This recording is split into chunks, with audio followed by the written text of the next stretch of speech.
Welcome back to Warhammer 40K Rogue Trader, where last time we had just fended off a bunch of Drukhari, attacking the Von Valankis dynasty's capital world of Dargonis, and leveled my characters up, and we went to a void ship to kind of assess the situation. As our Vox Master, gave us a bunch of reports of the extent of the damages on Dargonis. Since we had arrived pretty quickly, the damage wasn't too bad. But we were notified that something weird was going on with our cogitator, that the tech priests and Pascal wanted us to meet with him about. So we met with Pascal in front of the cogitator that was acting weird a few sessions ago.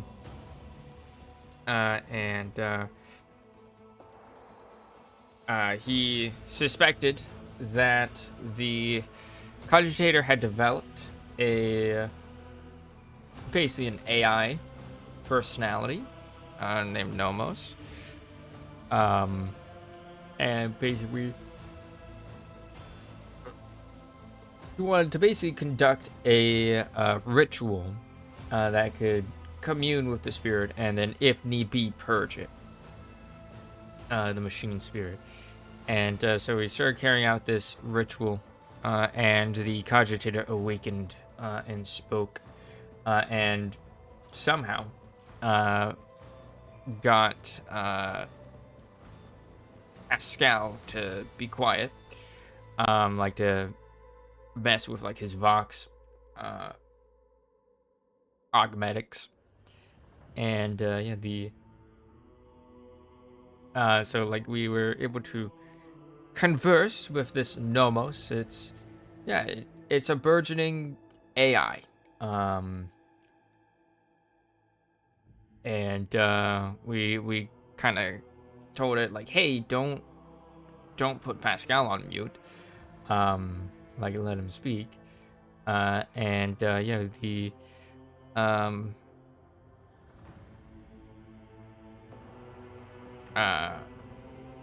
this thing doesn't really know what it is, but we did learn that it had kind of awakened its personality, I guess, recently, that during the basically during the escape from Rykad, I guess.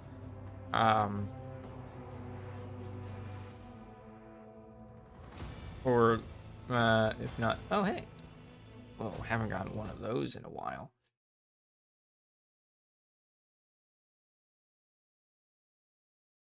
Get banned, bot. Anyways,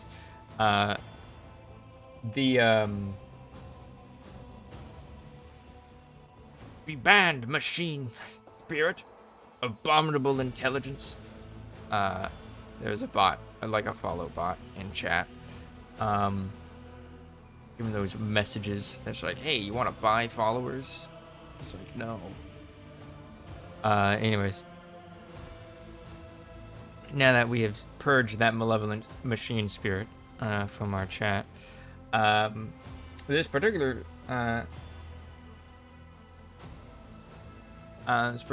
thing, machine spirit we were dealing with, Nomos, I didn't know what it was. If it was, couldn't tell if it was malevolent or not.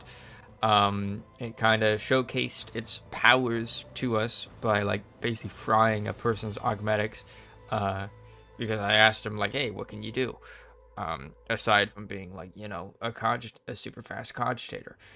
We learned that it had been making changes to the systems of the ship slowly, as it's been kind of figuring things out, which has been causing a whole bunch of things. For example, it was behind the vignette of all those servitors that had gone weird, and that we had kind of dismantled, destroyed, I think. It noted that our character was sad when we did that. Um,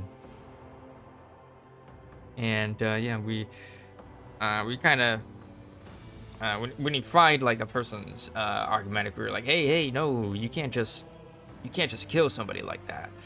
Um, like that's fucking bad. And it's like, why? And I was like, well, like continue observations. And yeah, we told Pascal that we would basically let this advanced machine spirit live, and Pascal is now kind of watching over it.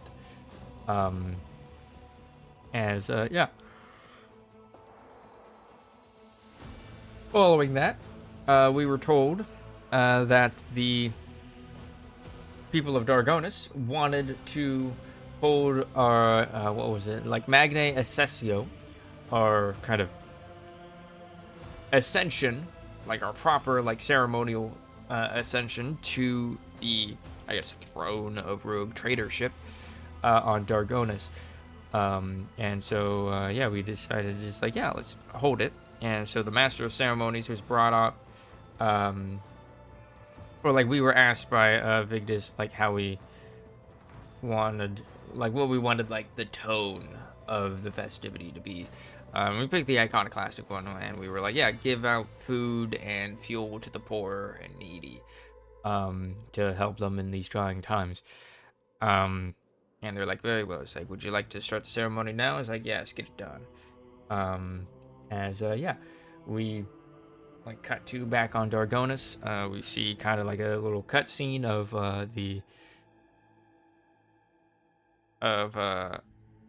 of our people handing out food and stuff to the masses. As meanwhile, inside the palace, there is a party going on, basically, with all the nobles of the land and fancy folk. And yeah, we started exploring the festivities. Like, you know, we were officially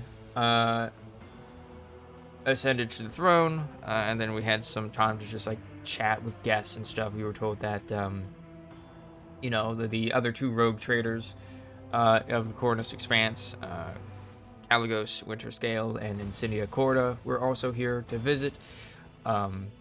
Bit of a formality, as you know, to show that, like, you know, the other rogue traders like recognize my ascension. And so yeah, we went to the party. I started kind of outside in the courtyard. And yeah, we interacted with a group of people. Governor Drivestem, two of the young members of the other important houses, Sourbeck and Gabrack, as well as Lord Inquisitor Xavier Calcazar, Heinrich's boss. So like, yeah, we chatted with them, and yeah, we see that Governor Drivestem is kind of currying favor with the youth, but we very much learned that Drivestem is very much a sycophant. But yeah, we the young Sourback guy was like hated the Xenos and really wanted to kill him. Gabrack was kind of more diplomatic, and yeah, we're like, yeah, y'all do you, I guess. And yeah, we kind of turned our attention to the Lord Inquisitor and kind of spoke with him for a bit, introduced ourselves. He had with him a tech priest named Brass Whisperer or something like that, who we also spoke to. I don't remember what. And then we kind of moseyed our way up into the palace, where you know, we interacted with some more people.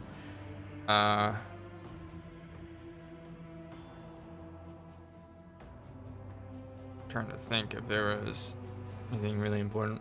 We spoke with like the elder Sourbeck and Gabrax, like the actual heads of the household, who Heinrich was kind of mingling with. And oh, I forgot to mention, during the ceremony itself, we were asked, like, who our first and second companions would be, to, like, stand beside us during the ceremony. I picked Jai as our first companion, as well as Irelet, by the way. So there was that. Aside from that, anyways, back to inside the palace a little bit later. Just a random detail I remembered. We spoke to the heads of households of Sauerbeck and Gaprak families. Mr. Sauerbeck seemed a bit discontent about the ascension of a new rogue trader, as he seems none too happy about even the presence of rogue traders in the Cornus Expanse. Probably feels a bit threatened by the power that we have.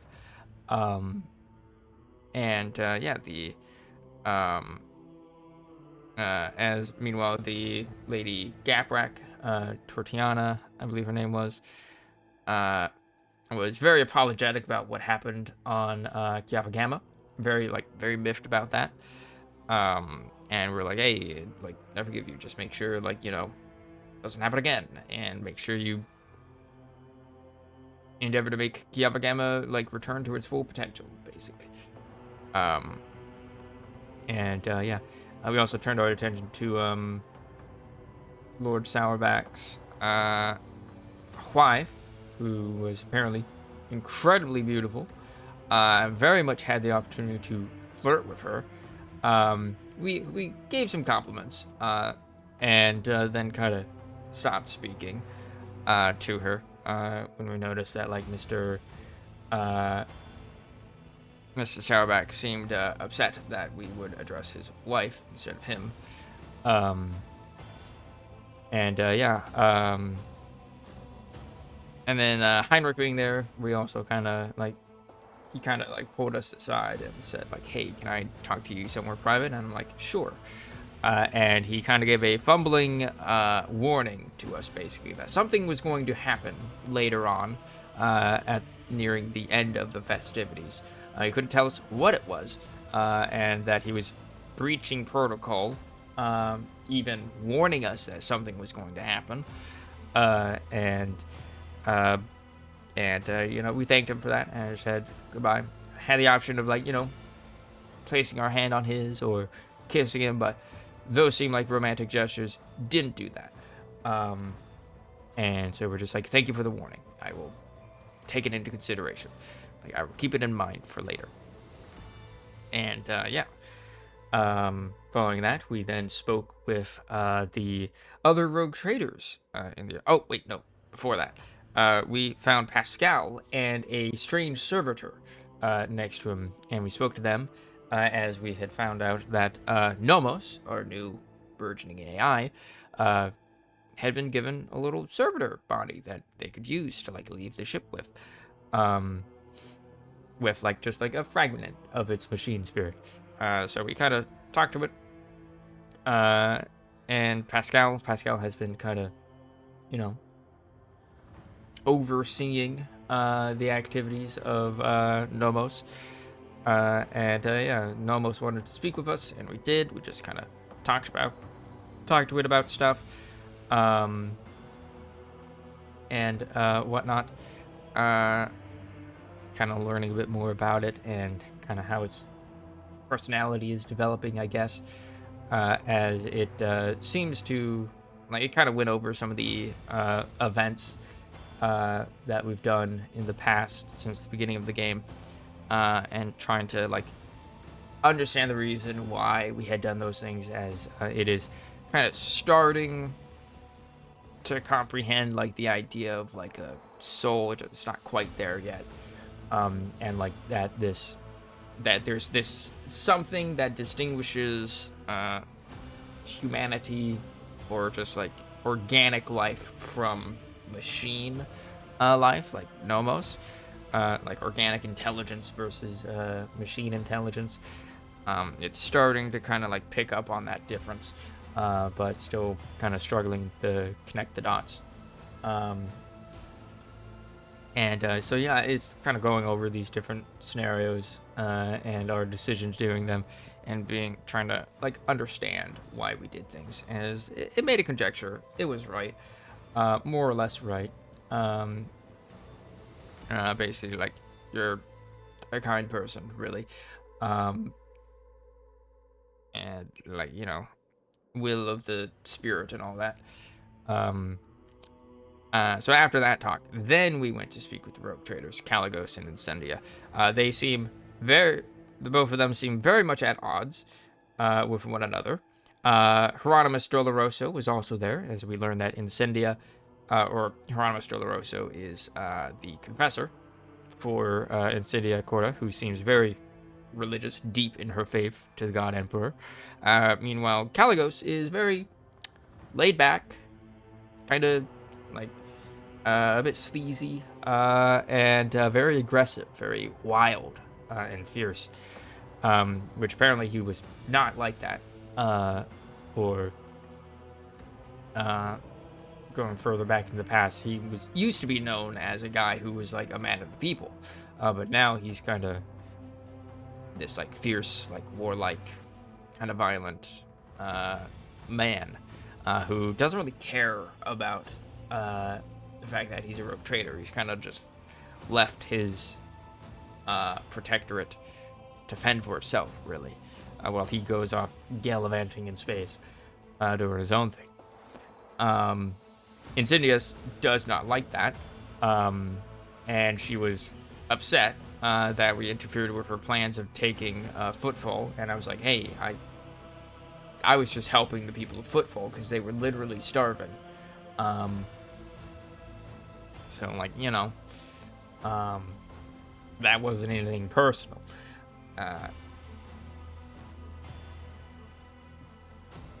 After the talk, I kind of liked Caligos. He was fun. He was cool. Cyndia seems to have a stick up her ass. There's definitely a whole lot of tension between those two. And I'm guessing we're going to have to either mediate or take out one side or both. We'll have to see in the future. Following that, we spoke to the Master of Ceremonies. Told him that we were enjoying the festivities, but they were to come to an end. And after that, the Master of Ceremonies guided us to our bedroom, and we found in there the Lord Inquisitor, and Heinrich, and Brass Whisper.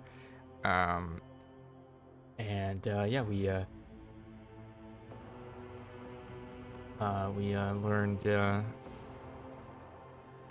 he basically interrogated us. He like kind of had Heinrich knock out the Master of Ceremonies, and while he was knocked out, the Lord Inquisitor spoke to us, basically grilling us, trying to understand us, what kind of person we are. As he, like Nomos, went over all of these different decisions we had made in the past of the game, and was like, asking us like, why did you do this? Like, why did you, why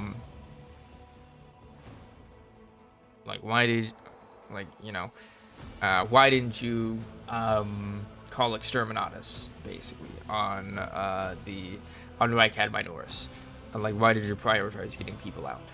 And like, why did you not completely purge Kiava Gamma and start from the ground up, and stuff like that? I was basically picking the iconoclastic or ideologically good reasons for that. By the end of it, he was basically like, all right, since you are a rogue trader, I will be overlooking your minor infractions that some might deem heretical or like contradictory to the values of the Imperium, but don't go too far. And in exchange for me overlooking this potential heresy, or like, discontent with the status quo. I want you to help me with stuff in the future, kind of like Theodora had done. And we're like, all right, we'll cooperate with you. And he's like, good, and left. And yeah, that was more or less where we left off.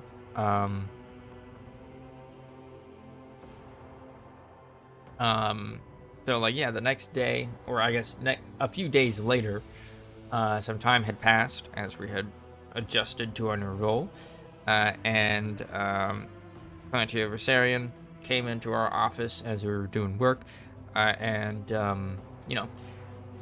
gave us reports on how the restoration of the capital is going, and then told us that Irelet wanted to speak with us, and in fact that she had been wanting to speak with us for several days, but Versarian, our secretary, or chancellor, had basically been like dismissing her, and I'm like, oh no, I'd love to speak to her, and so we went out of our quarters, found an Irelet there, and spoke to her. And she basically told us that she found some information on her craft world, that she would like our help in investigating. And I'm like, of course, my friend. And that's basically where we left off, narratively. Oh, we also had the people, the peasantry, on our void ship kind of give their congratulations for our ascension. And they kind of gifted us some like items.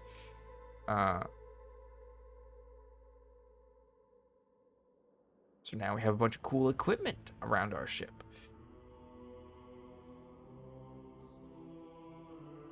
As they're kind of like astrolobes and armillaries and telescopes and stuff.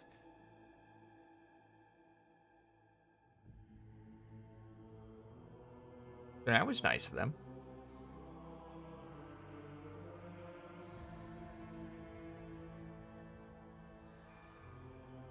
So we continue.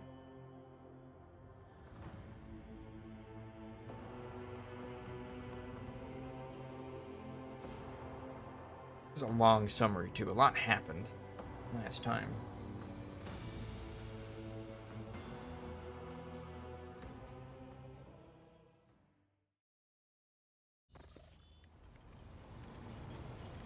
All right. The incident.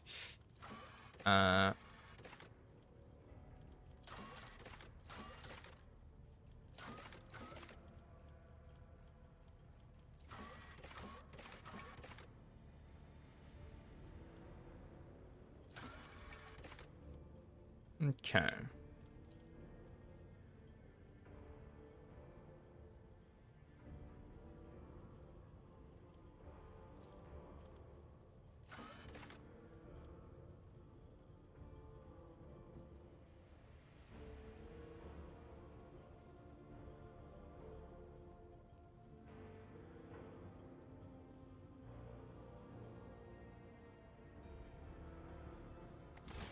All right.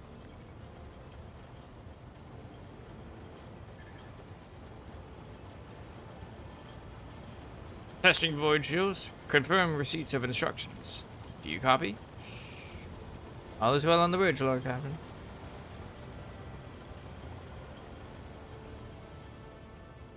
See, we have been given these. They're definitely like, they look like they're, for the most part, like, just like navigational tools, but like old navigational tools.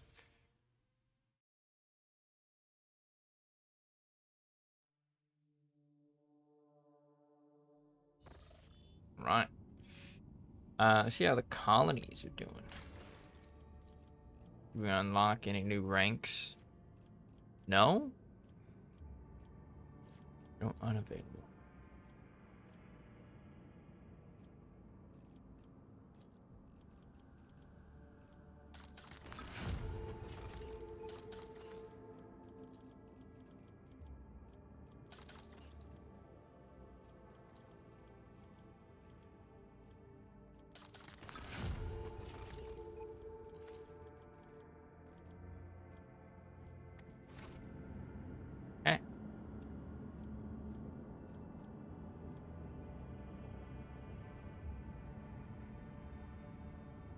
Where is Corda's domain? Like over here? Is it the Foundling World? This is Winter Scales.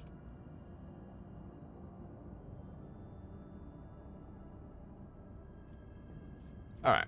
Now the question is, I believe that we had was, do we approach this place from here or from here? And it looks like I've chosen this route. So we shall go this route. Deadly. Why is it deadly?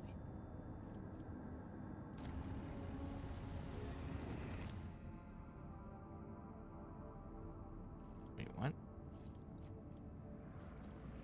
Are there two paths here now? Huh? Our captain retreats to her study to reflect on recent events, but her train of thought is interrupted by the muffled creak of the door and the sound of soft footsteps. Who dis?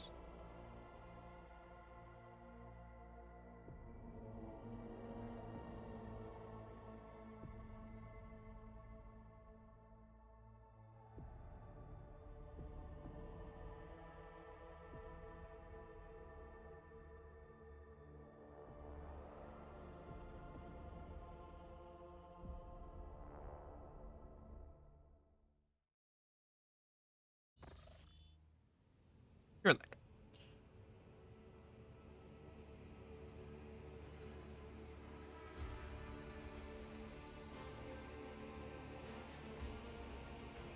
Elandha, I have finally found you in this dwelling.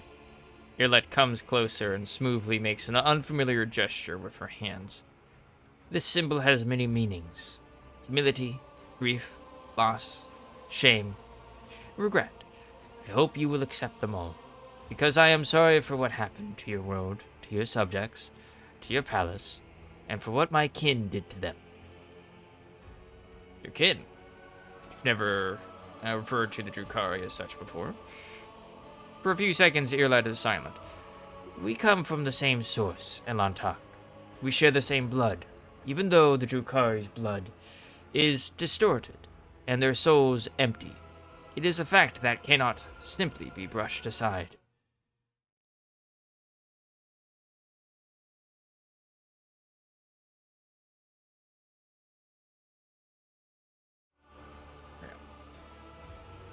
Why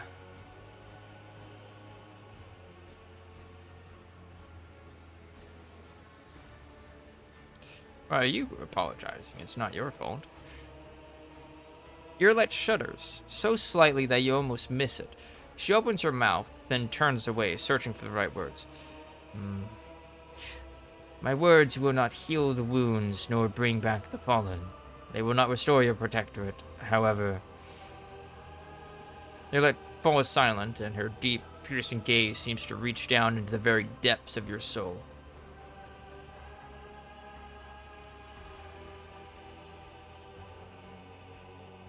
Silently back at her. Look, Elantak. The gaze of a child of Assyrian can penetrate deeper than a monkey's. And I can see all the heaviness that has accumulated in your soul during our travels. I see it in your gestures, in the tilt of your head, in the change in your scent. If you will allow me, it's the first time you've heard Irlet sound so indecisive and guilty. I will help you to cast off this burden and cleanse your soul and mind of worry.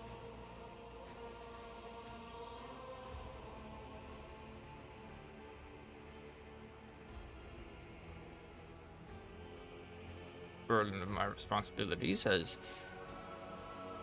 indeed weighed heavily upon me of late. Irlet nods and understands.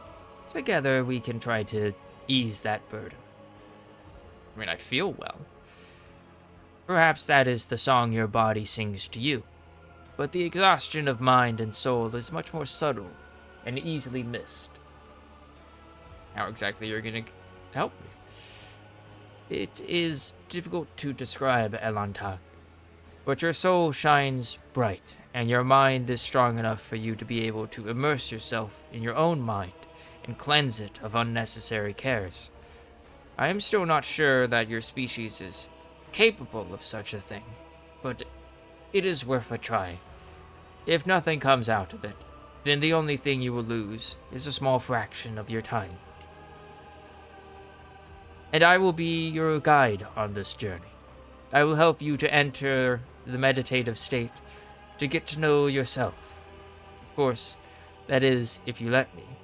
Immersing yourself in your soul is a deeply intimate process, but you will not be able to do it without me. Irlet thoughtfully brushes a strand of red hair away from her face. And I promise you, Elantag, that I will not judge you, world, or anything that takes place inside it. We will see only what you want to see. Embers of genuine curiosity glimmer in her emerald gaze. To know a human soul is a unique opportunity for an Aldari, and Irlet's uncharacteristic caution and uncertainty imply that she is also discomforted by her own keen interest.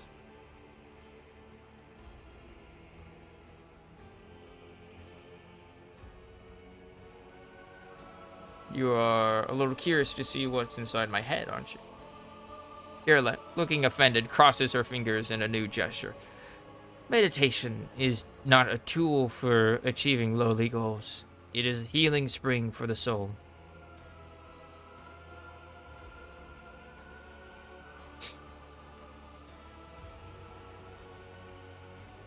Delving into one's inner world, is it painful? No, Elanta. There is no physical pain, but you will be able to see your inner pain if it is bleeding in your soul. Is this the same meditation you were using before to immerse yourself? An affirmative nod serves as her silent answer. Yeah, just a minute. There's nothing wrong with wanting to know a human soul. You are like a snake coiling around my body, twisting tighter with every word, Elantak. It is hard to breathe when I am near you.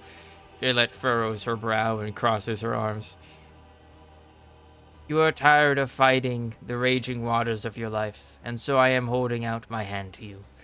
The choice to grab it or to fight alone is yours to make, so make it.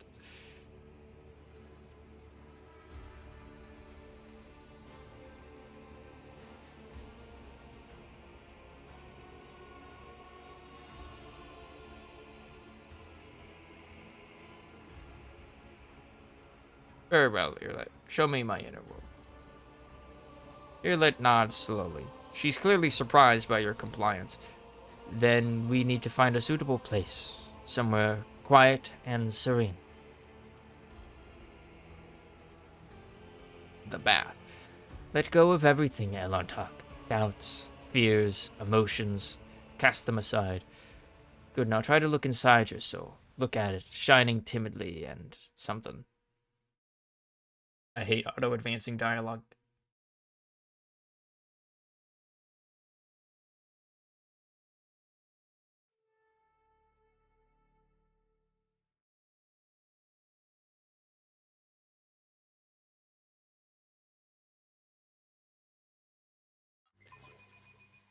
Never gives enough time to read.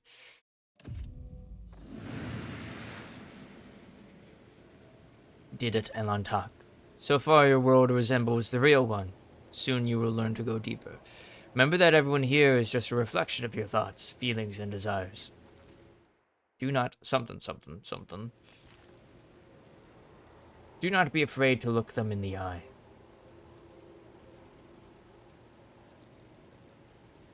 All my things.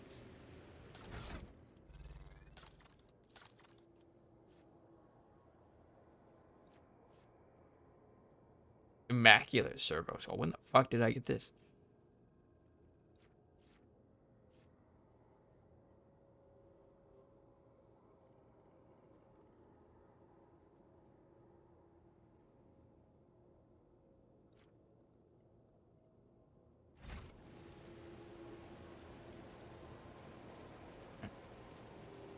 Quick save.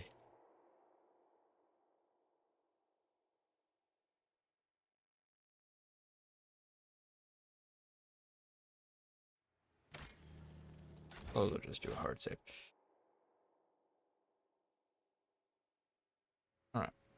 Speak, Elantak. Alright.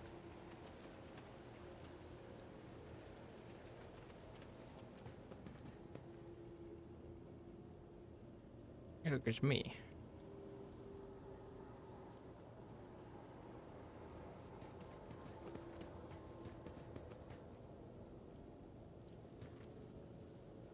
Fresh blood soaks into the priceless silk coverlets, forming an ugly stain upon the corpse. Your corpse.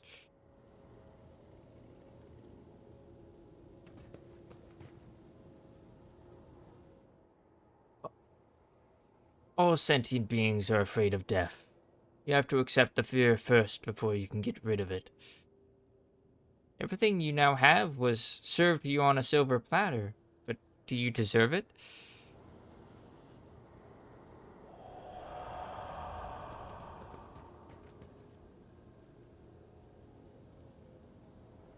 Accept.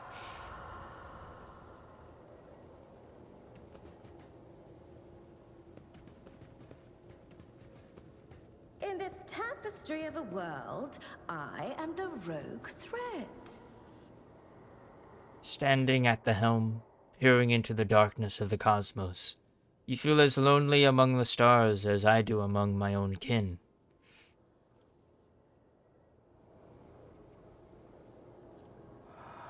Throw your loneliness.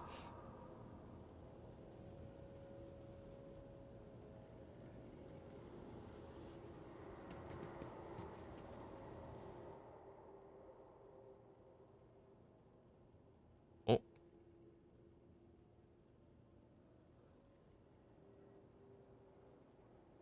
Stop addressing an acolyte of the Holy Inquisition as you would an admirer at a high society function. You are far too frivolous a person to lead such an illustrious dynasty.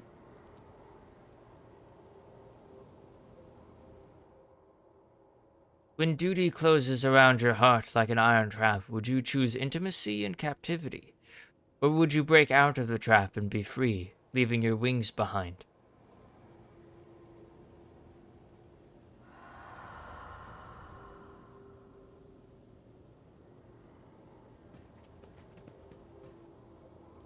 Listen closely.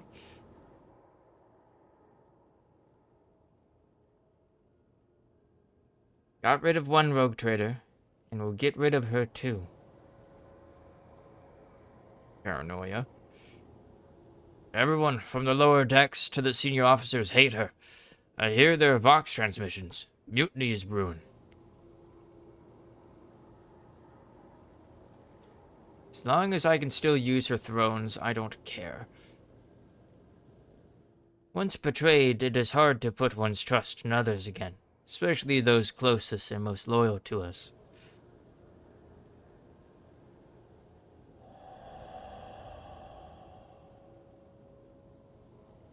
Rad.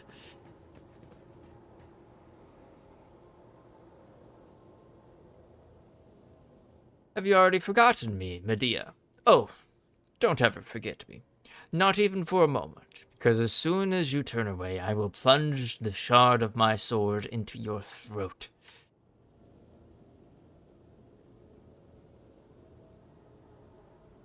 I do not know who this Monkey is, but your memories of them are akin to slimy mud after the rain. Let's wash it away like spring water, shall we?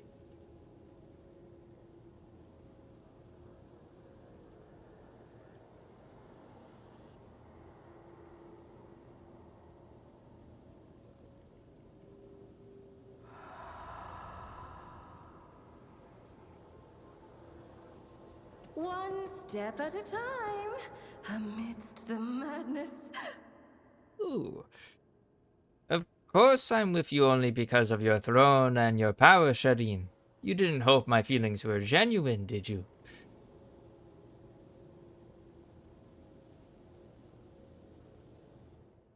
The fear of being used. We all have it. But the more we have to give, the stronger it grows.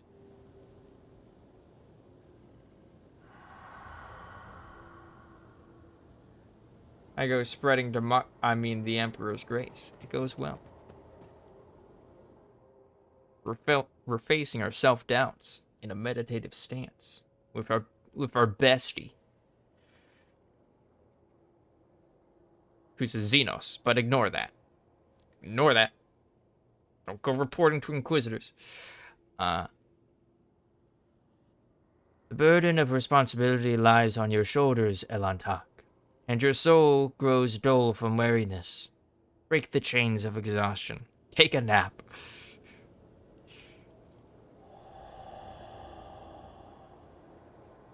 They will see. Oh, yes, they all will see. Oh. Genta, Dira, Abelard, Scow. Nice. And the knife ear just have long ears. Totally just normal human mutation. Yeah. Totally. What lies beyond? In truth, you believe in nothing at all, Medea. Not the God Emperor, the archenemy, or even people. You barely believe in yourself. I pity you. It's a big old self-doubt right there. Putting on airs, Lord Captain. You are as distant from the common folk as rusty old footfall is from Terra.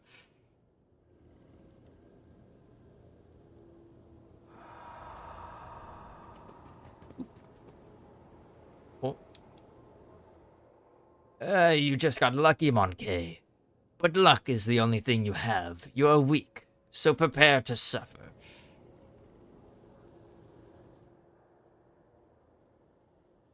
Only the mad and the foolish never doubt their strength. The wise are full of doubt, but they know how to let go of them.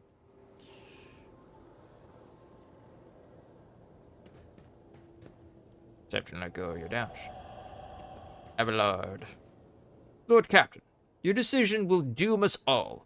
Lowly pirates perish, risking nothing but their own skin. But what of you? I mean, Abelard has pretty much already said that to our face. You're putting the lives of thousands of crew members and billions of Protectorate subjects in danger.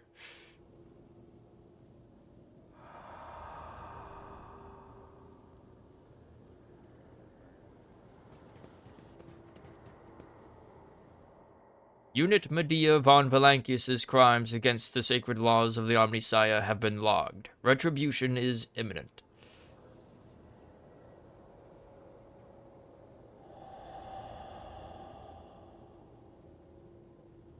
Patience? My nerves are frayed. I am proud of you, Medea. You have become a worthy successor, and perhaps even the best Lord Captain.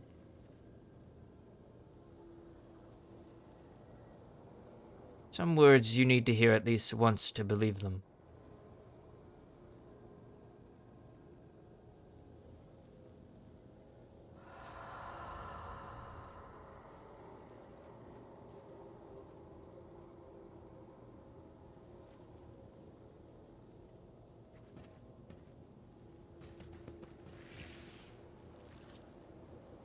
Oh.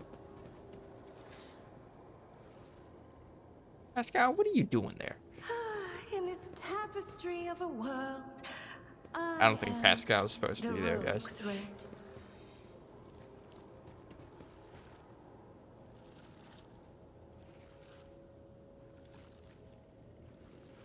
What do we got going on here?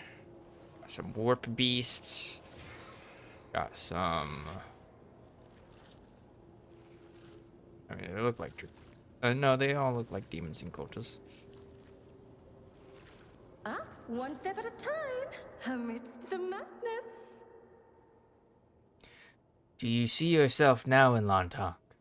Just as radiant as others see you?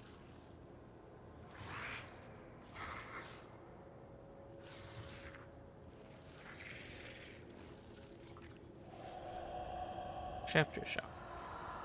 Oh. Uh-oh.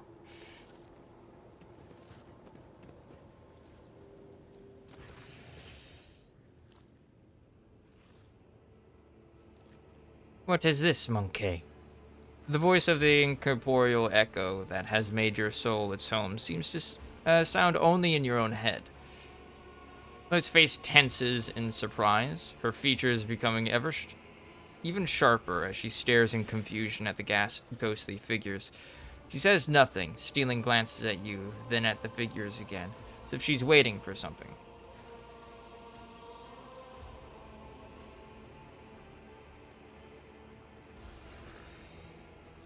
Look closely at the ghostly figures. Strange feeling envelops your body.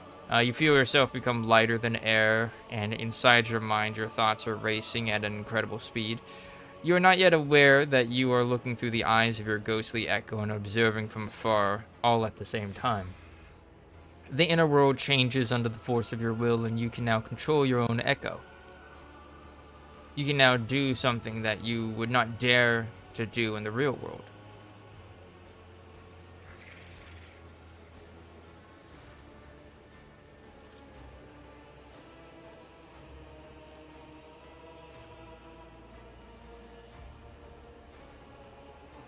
Oh my.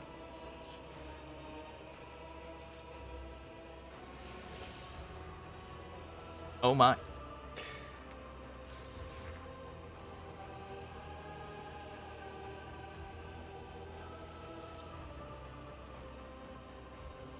Alright, make your echo touch Earlet's echo's hand. Make your echo kiss Earlet's echo. I don't think she would like that. Make your echo embrace Earlet's echo.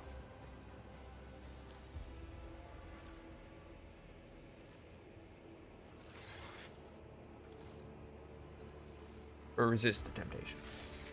I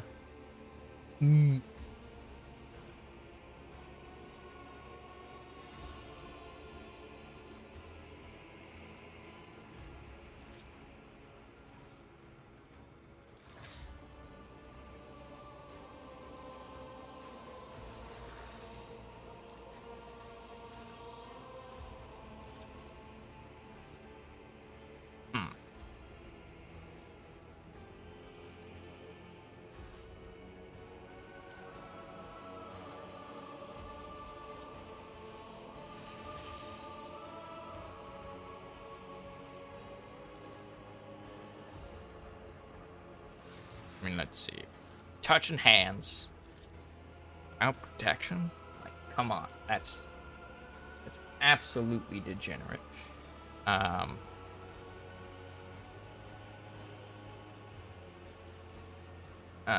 Kiss. I don't think she would like that. Embrace. Hugs are fine. Like, those can definitely be platonic. Or resist.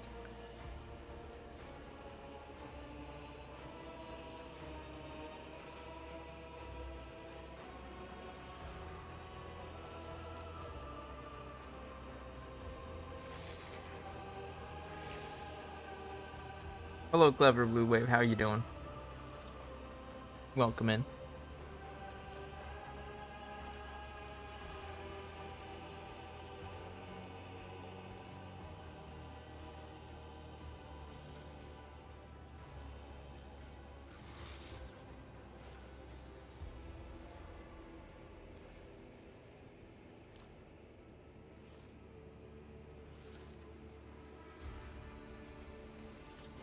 Alright, we can always save scum.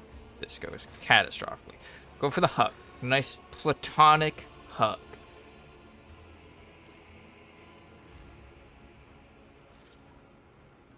For like, she would also appreciate if we resisted.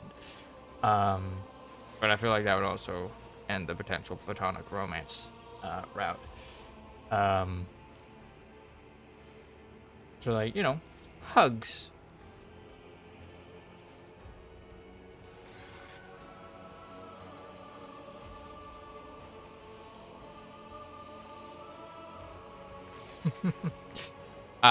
When your soul's echo touches the ghostly skin of the Aldari, the real Earlet recoils in horror.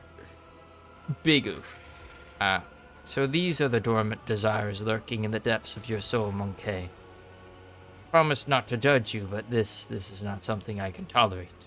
Enough. Oof.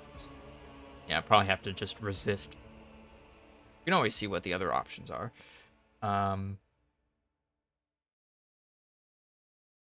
She would definitely not appreciate Kiss.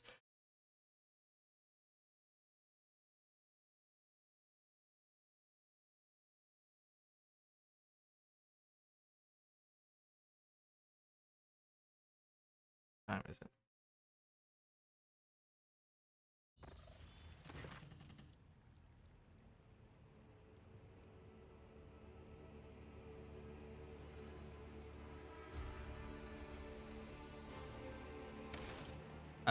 Alright. Oh, that goes like all the way back. That's fine. That was a pretty quick sequence.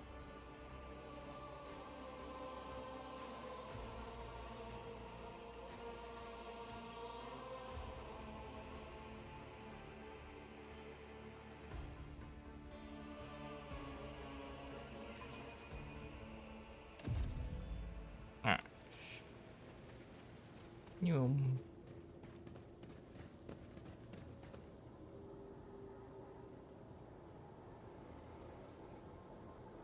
They will see. Oh, yes, they all will see.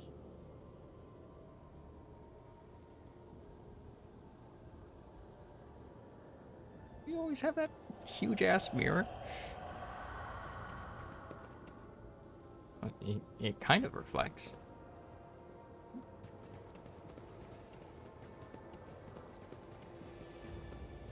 Except the moaning is. Curiosity sings in my veins.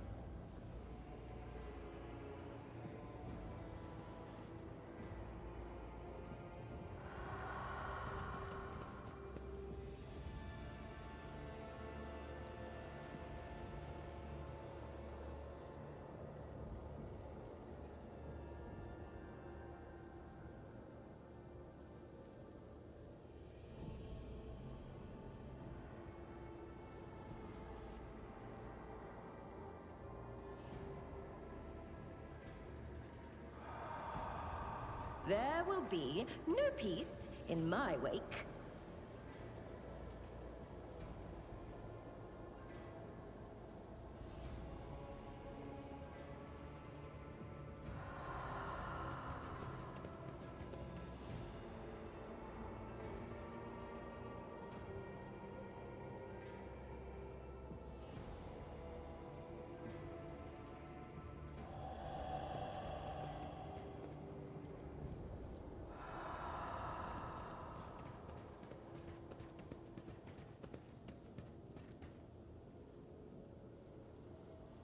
Okay. We're almost through these.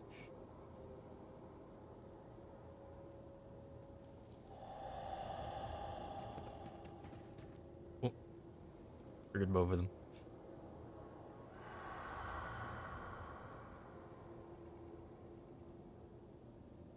In this tapestry of a world, I am the rogue thread. I guess I also triggered Pascal's at some point, somehow.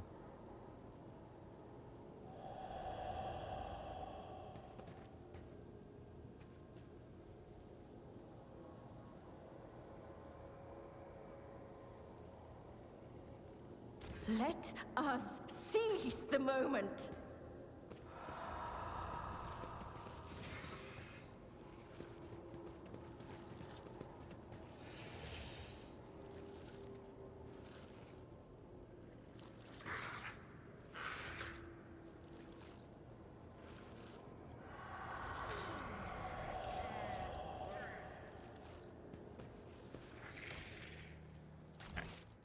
Save there.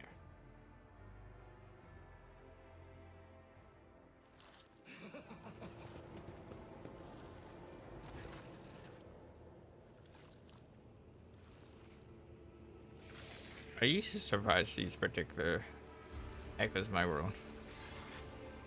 Here that averts her uncertain gaze.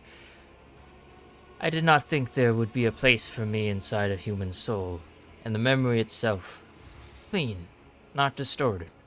This is something I must reflect upon. and ponder in solitude. When you strive to know someone, they inevitably become a part of you. Violet gives you a strange look.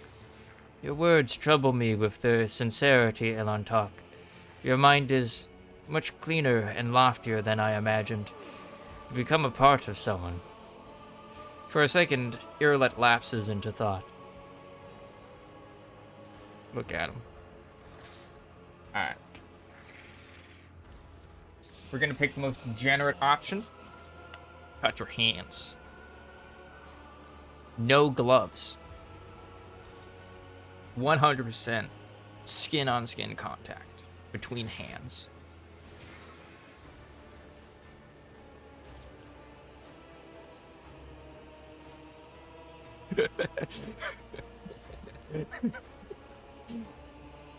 When your soul's echo touches the ghostly hand of the Aldari, the real Irlet flinches in fear and involuntarily pulls her own hand back.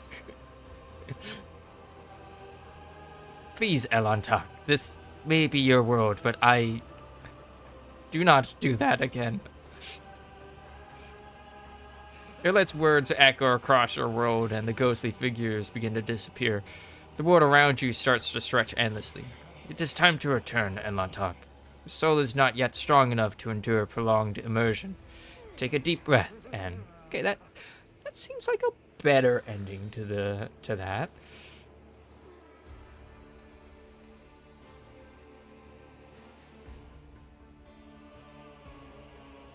Touched hands.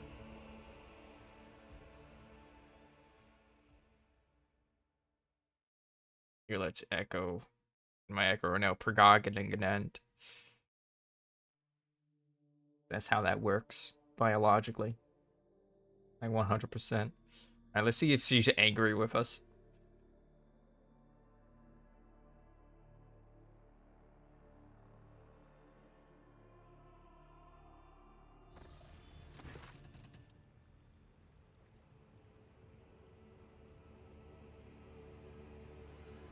You awaken from your meditation with a sense of vigor and unusual calm, as if you have just taken a shower under a freezing waterfall. I mean, could have, if you had sat right there, or delivered a speech in front of thousands of subjects, and your heart swells with the crowd's adulation.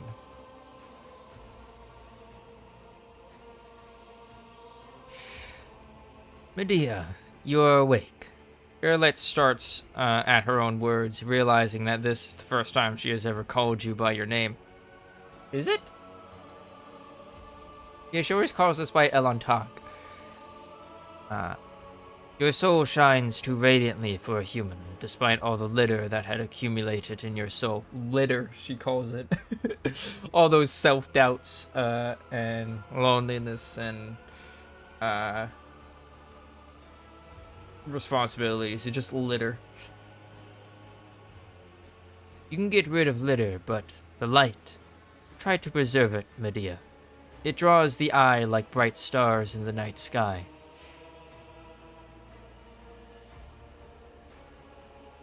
Of course, your world is not as beautiful and serene as mine, but I was glad to see it. It's not litter, it's my inner world. I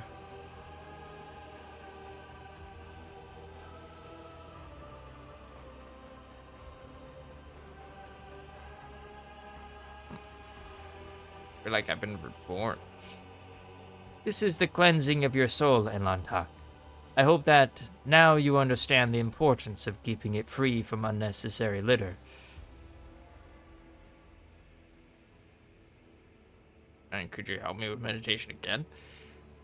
I do not know. Perhaps. Someday. She replies vaguely. I mean, it's not litter, it's my inner world. I did not mean to hurt you with my words, Elantak. You saw how much heaviness had amassed in your heart. Try to take care of it. You didn't seem surprised by my relationships. Irlet shrugs indifferently. You long for that which human nature desires. For intimacy with your own kind. I can understand that. I'll be able to see your world? Irlet just shakes her head. I do not think so, Elantak. It is impossible to know everything in this world. no matter how much we would like to. And still my heart sings, for I have helped you find peace, even if only for a short while. Until we meet again, Elantak. May the stars guide us along the safe roads. Just fucking disappeared. Like, no walking animation, just straight up gone.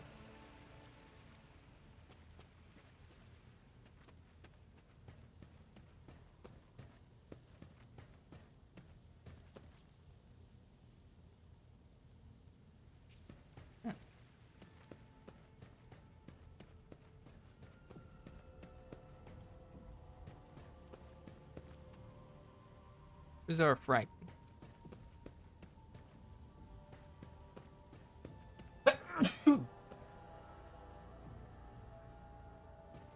And we have this now. The blade of a Drakari Xenos is one of the trophies taken from the bodies of the enemies during the defense of Dargonis. And we got like a little constellation thing.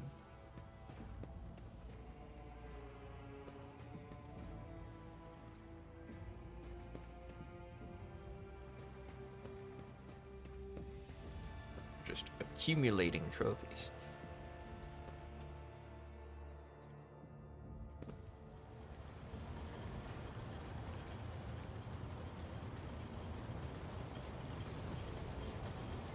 Scritch Sirocco. Lord Captain. Look.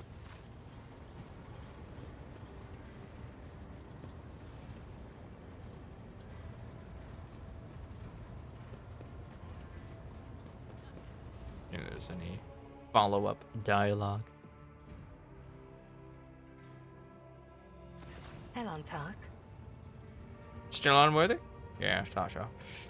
Alright. Well, we're gonna be following the breadcrumbs.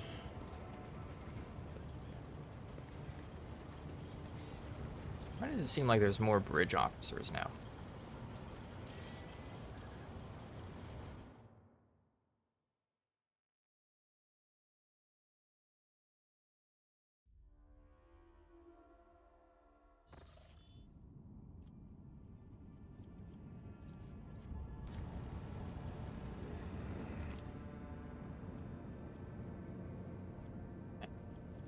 Fringe. Warp emanations have filled the plasma drive bay. Always the plasma drive bay. That and the, what are they called? The macro cannons. Demons, having appeared out of thin air, are twisting the appearance and minds of the crew. Some of the Voidsmen are being turned into mutant psychers. This incursion must be stopped. Throw some people at it. Pew.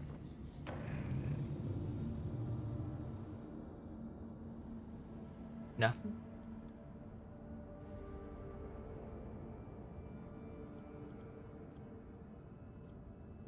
In we go. Atlassian Reach. Lord Captain, according to our telemetry, we have arrived at the coordinates you specified. The Argus do not register any activity on the surface of the local planets, biological or otherwise, but maybe the Xenos are using their arcane technology to conceal their presence. Despite this, the Argo crew managed to locate a faint signal at the system's edge. According to their data, it is coming from an unidentified vessel drifting in the orbit of a local gas giant. My kin could have been faced with a new threat. Scavengers like pirates or something worse. If they were taken prisoner... Irlet's voice is trembling with something that could be either anger or fear. I am begging you, Elantak. Let us go to the shuttle. I can feel that the thread of fate has frayed and is about to snap. I cannot miss what may be the only chance to solve the mystery behind the disappearance of my home.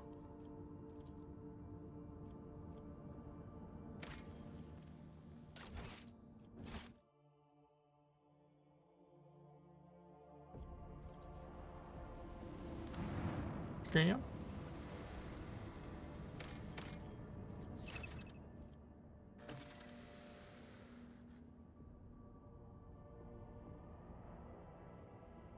Hasn't been established. What? Huh?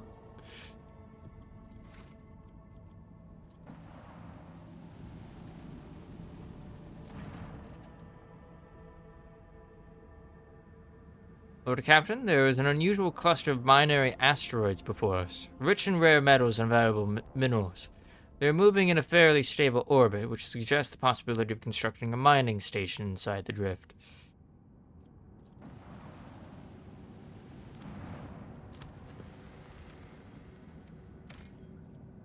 Holy shit.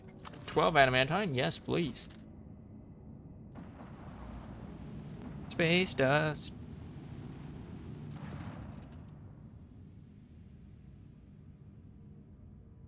Lord Captain. Reporting. A void ship has passed through a cloud of cosmic dust of unknown origin. Unfortunately, the dust particles were covered with an icy shell that has frozen onto the thick sheet of the void ship's hull, blocking some of the technical vents. It will take time for the servitors to clear the ice. Until then, our maneuverability will be somewhat reduced. Oh. Are there now, like, environmental hazards?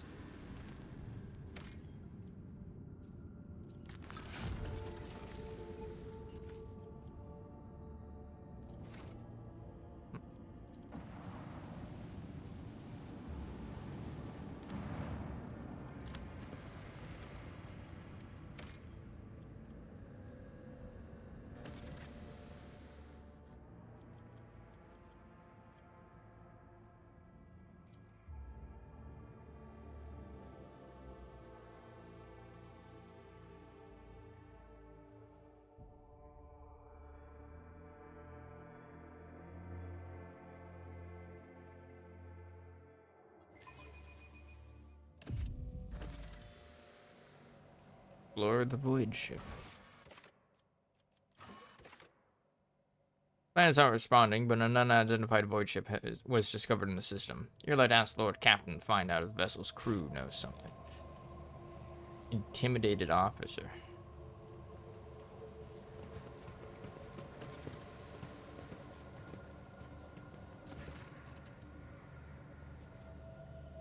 The lanky, haggard-looking officer with sunken cheeks stares at you in fright. His body is shivering as if from a feverish chill, and his eyes are darting back and forth anxiously. Your ladyship, rogue traitor.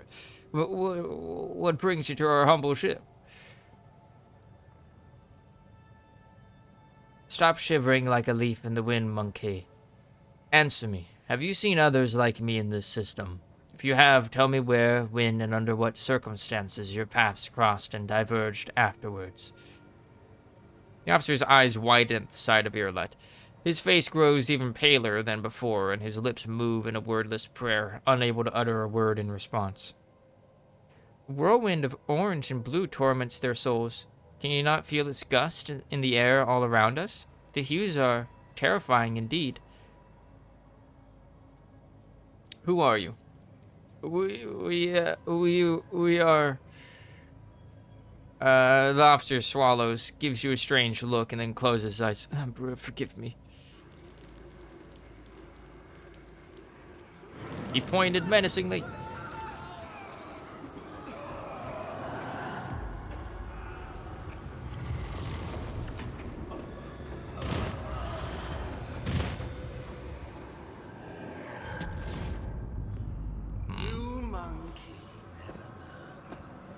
I'm beginning to think that your kind is eager to step into our snares.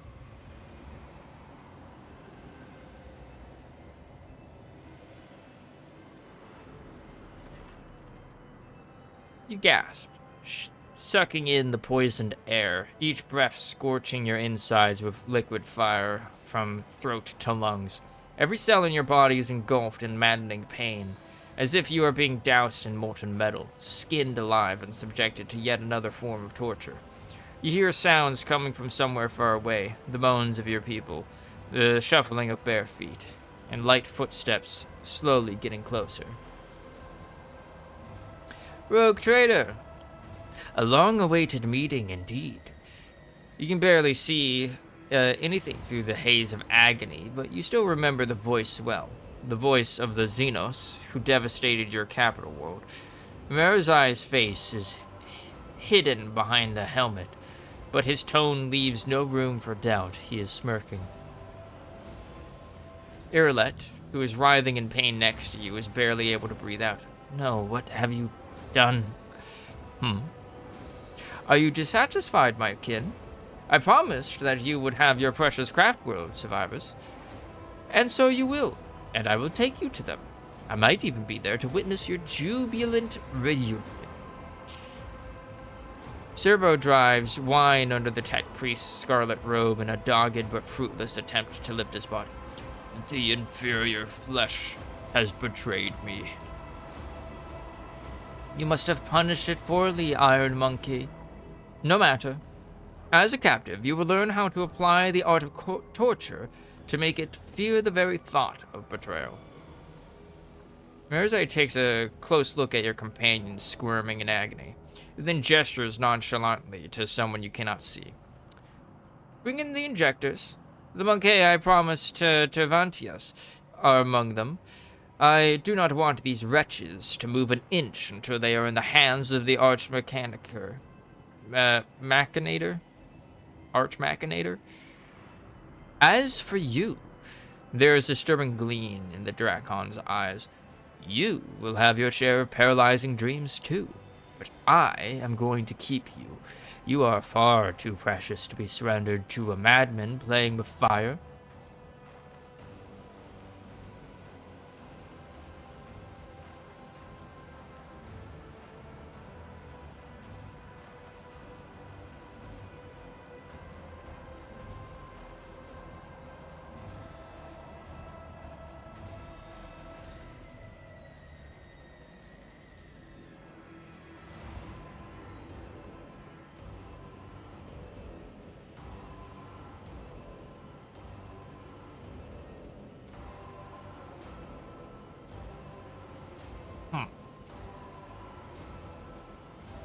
I mean, we can do the trader thing of negotiation.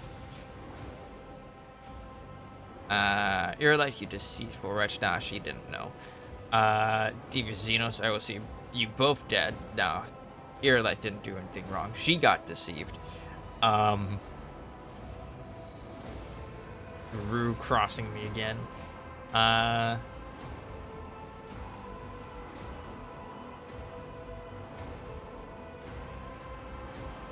You can come to an agreement. Would you negotiate with a worm? Or, say, a pet? The Drakkar chuckles malevolently. After I'm done with your training, you will never even think of such insolence again. Your last words fill your head like a deafening echo of a ship's siren. The gas creeps deeper into your lungs, eating away at them hungrily. As the agony spreads down your every limb, you are suffocating. Are you enjoying the sensation? I had this poison made for you.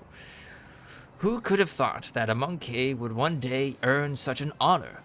A special gift from a Drakon. But you're suffering. Xenos leans closer to you.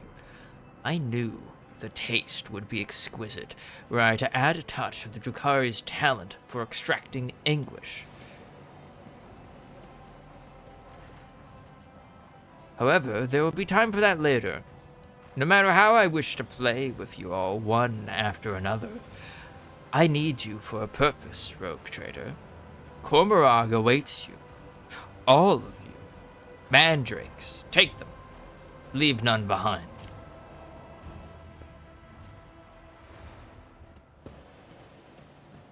Mandrakes. 16 hours passed. Obsidian Court. Oh boy. Are we in the webway? That's where like Cormorag is, right? The technically safer interstellar travel place. Dimension.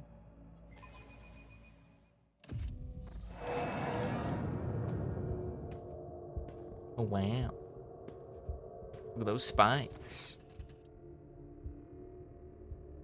Your consciousness emerges from an ocean of darkness and nightmares, as if someone's powerful hand reached into its depths and brought you into the light. In the dark room, long and angular shadows move around and exchange remarks. One of the shadows approaches you, ripping apart the veil of pain and revealing features that look familiar to you. Ah, you are awake, monkey. Marazai's voice is sickeningly sweet. He's looking at you with idle interest, rolling a soft and milky-colored object from one hand to the other.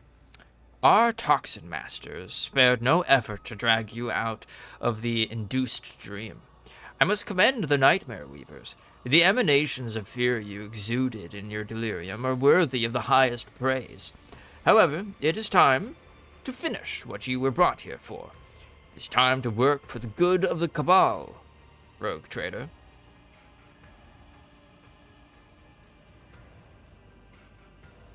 Where are the others? What have you done to them? I do not know, rogue trader. Perhaps they are exuding suffering in one of the choirs of pain and torment. Perhaps they are rotting in one of the vats on the tiers below. I care little for their fate. As for your little friend from the craft world, oh, you are going to meet her soon. I bet you cannot wait to look into the eyes of the one who brought you to me, can you? Why am I still alive? A good question, rogue trader. You are my tool, you see. A sharp and narrow scalpel that I will use to cut away the festering boil on the body of my cabal. I spared no effort to set up this performance. The witnesses, the spies, the agents, and a small bargain to guarantee the result. All that is required of you is that you quietly play your part. I will even go so far as to put you in your native surroundings, in a manner of speaking. But if I see you stepping out of your role, I will make sure that you bitterly regret it.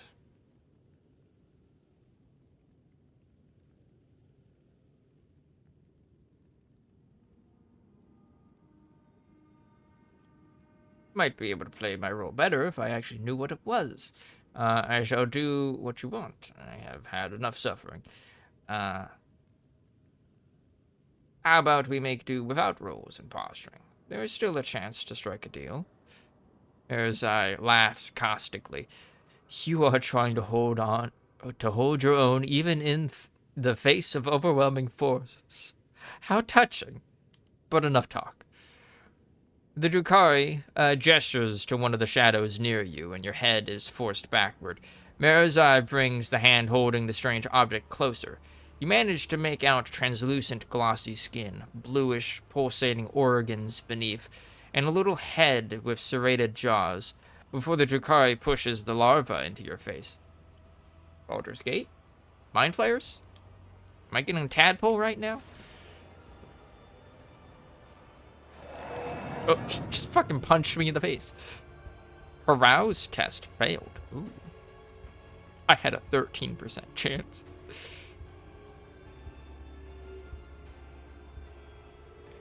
Sensing warmth, the creature springs into motion a moment later, as it blindingly pokes at your skin. It discovers your nostril and rushes forward, stretching the skin and tearing through the mucous membrane.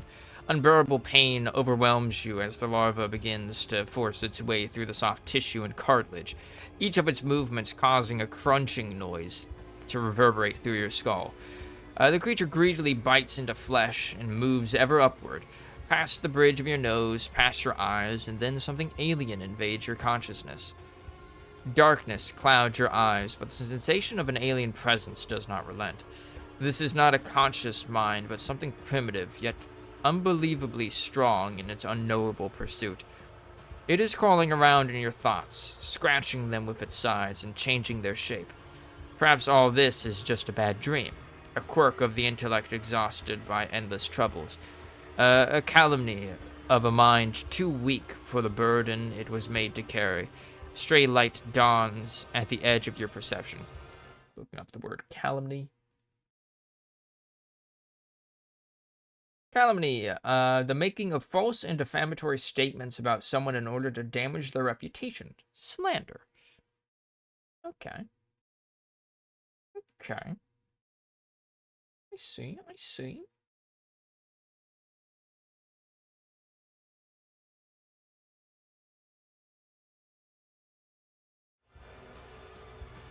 New word learned.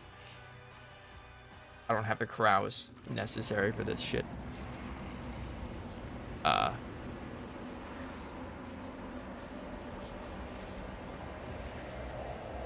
You have disappointed us, rogue trader von Valancius.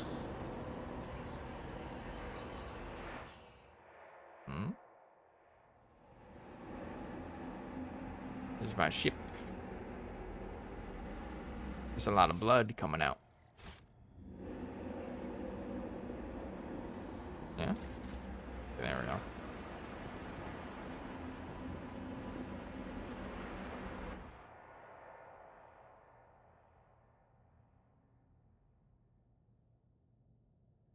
Lord Captain, we have received an astropathic message from Dargonus. Achilles Scalander reports a Xenos raid against a merchant ship in Gartrafal's Calamity.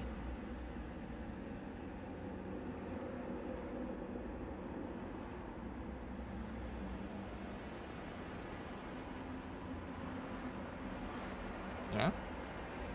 A new message from Master Scalander, Lord Captain.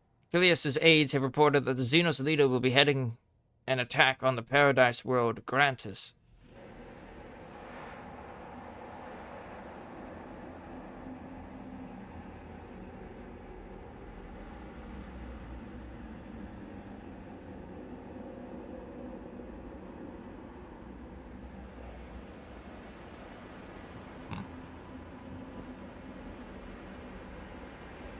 We have identified the breed of Xenos that pose this threat, the Aldari, humanity's ancient and insidious foes.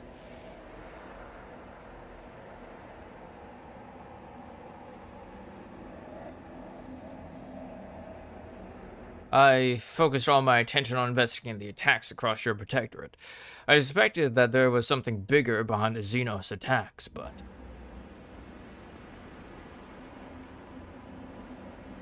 But...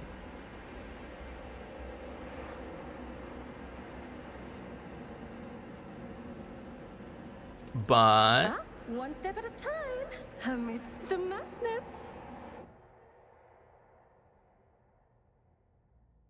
How is it that you were the only soul who managed to escape the trap on Rykad Minoris? How much truth is there to the rumors that the heretic Conrad Voigtfear is spreading about you?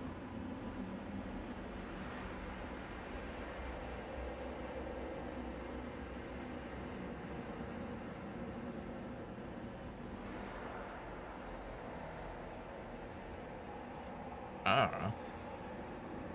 I'm going to ignore any minor liberties that you, esteemed rogue trader, may have afforded yourself.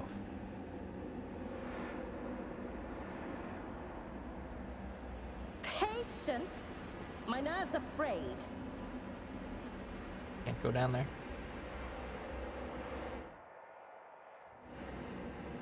Do my eyes deceive me? Explain yourself, Elantak. Why is there... what? Why is there a shard of Kudarak in your chamber? Ah.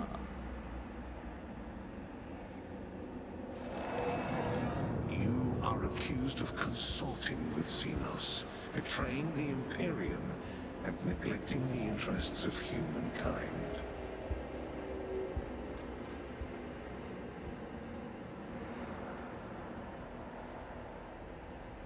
Pulsating strands stretch from under Cassia's headpiece, one wrapping around her neck while the others drain her lifeblood through her weeping eye sockets and mouth.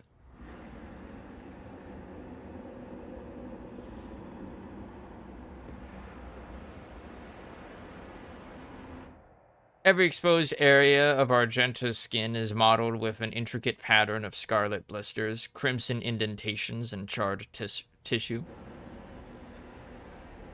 A passing ray of light reflects off the countless tiny blades that look like they sprouted from inside Adira's body. Ooh.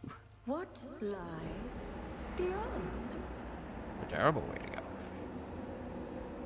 All of the cold trader's bones were broken, her augmented arm was ripped from its socket, and the bones of every finger on the remaining hand were twisted and sticking out at strange angles. Oof. Let's go. Pascal's augmetics were separated but not extracted from his body. The pieces, where they connect to the organic tissue, teem with predatory millipedes, feasting on the coagulating blood and accumulating pus. We got Abelard.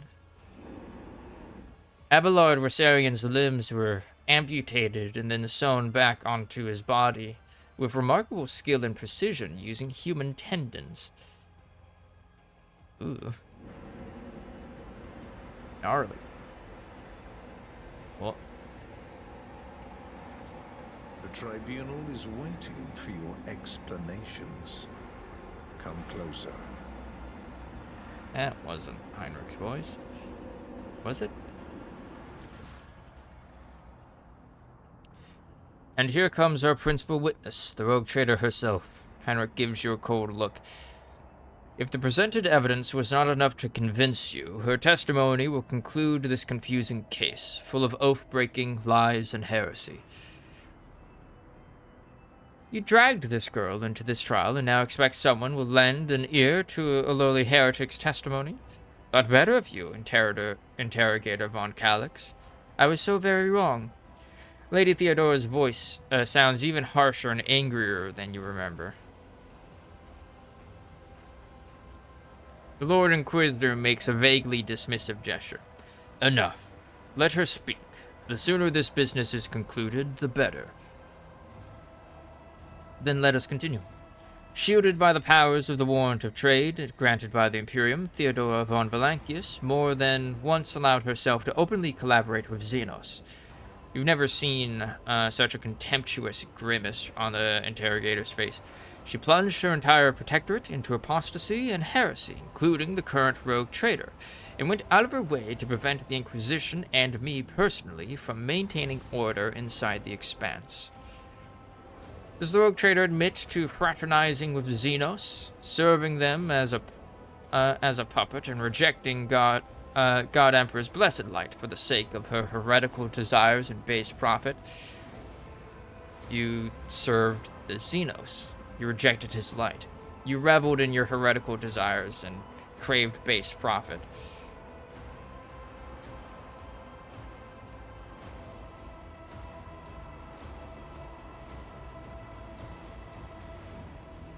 Damn.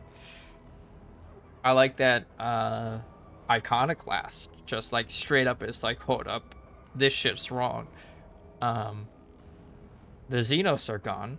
Why is the Lord Inquisitor here? And Theodora's reanimated corpse, too. Didn't she die? Everything's wrong here. Died, you say? But who are you talking to if I did? Get one simple truth into your empty head. Your role in these events is negligible. You shall think me the Emperor on the Golden Throne if you so choose, if I so choose, and think me dead if it strikes my fancy. But this is not what matters right now. Just looking your direction makes me sick. Why must I speak to this filth? The last words are obviously meant for the court, not you. Speak to the filth. Oh. Theodora von Valancius is alive. You were her loyal servant, and she made you serve the Xenos? Been mind-fucked, dude.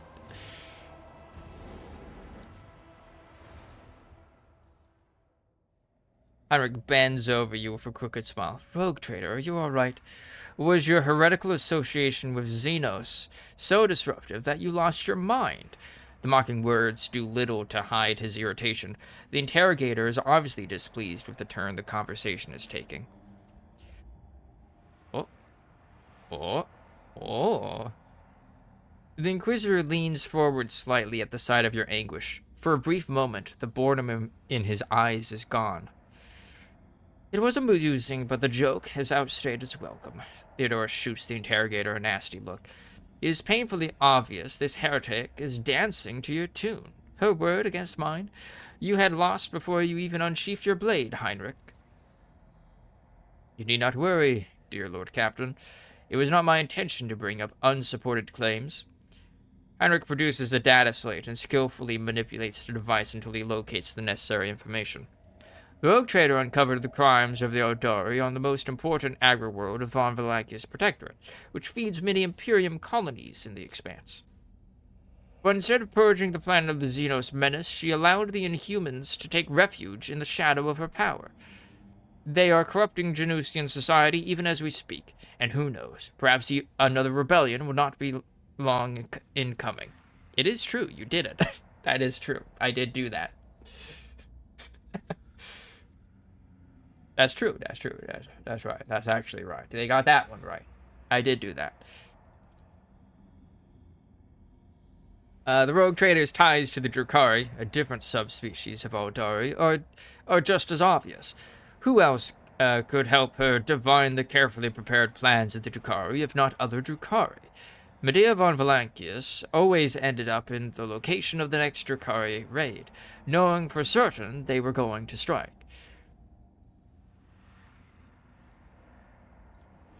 I did cooperate with Xenos. For the court and the God Emperor himself, I plead guilty to all charges. So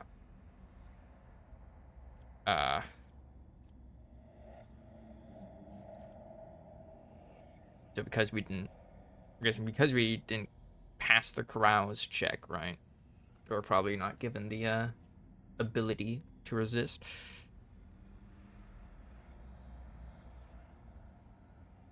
This I will not deny. Cooperation is a double-edged sword. Sometimes you see your partner, and sometimes your partner sometimes you use your partner, and sometimes your partner uses you. Which is what happened to the rogue trader. Lady Theodora used her to undermine the standing of the Imperium in the Expanse. Tribunal remained silent, although those present cast anxious glances at your predecessor. At this point, the Tribunal probably wants to know what the true intentions of the Von Valankius dynasty are. The rogue trader claims she has been waging war against Drukhari this entire time. Except, was there really a war? Or was it another carefully staged performance? Henrik is looking at you closely, almost without blinking. Allow me to explain what exactly happened. Medea von Valankius personally invited the Drukhari to her worlds, and then used their strength and resources to sow chaos in the Expanse to gain leverage over her rivals. It is very convenient to play the victim while working with those who rob your neighbors blind and terrify the worlds that pay you tribute. How much did you profit from this, rogue trader? Did you think I would not uncover your pathetic conspiracy?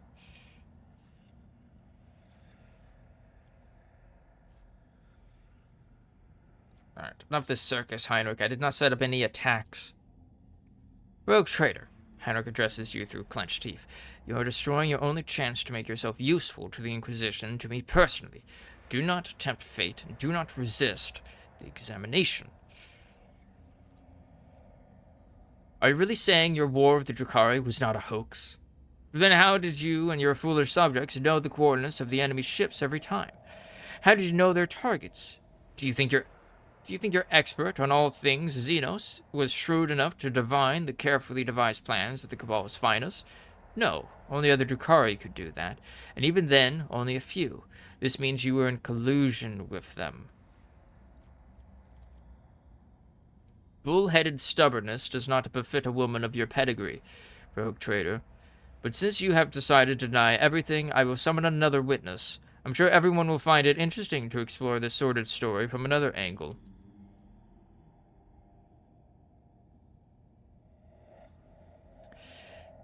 Irlet silently takes a graceful step forward. If the court so desires, Oh, I got called down for dinner. Yeah. We'll do dinner first. This seems like it's gonna be a long scene. Alright. We're gonna take a break. Boop. Boop. I am back. Had leftover chicken teriyaki for dinner. It's pretty good. Alright.